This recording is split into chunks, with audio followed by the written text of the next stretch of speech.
I'm Max Dalton, and in this video, I'll show you how to change map view to satellite mode in Google Apps on Apple CarPlay. Step 1.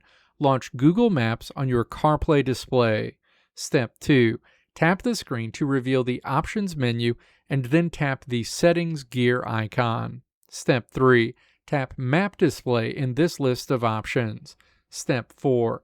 Tap to select Satellite Map. This will immediately change your view to the satellite photography layout for all of your navigation. Keep in mind that satellite view uses significantly more cellular data than the standard vector maps. If you have a limited data plan or you are driving through an area with a weak cellular signal, the map might take a few moments to load, or it could cause your navigation to lag.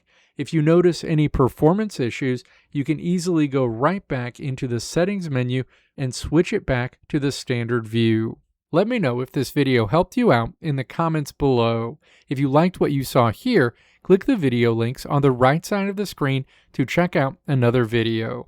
Or click the logo on the left side of the screen to check out my tutorial website at www.maxdalton.how.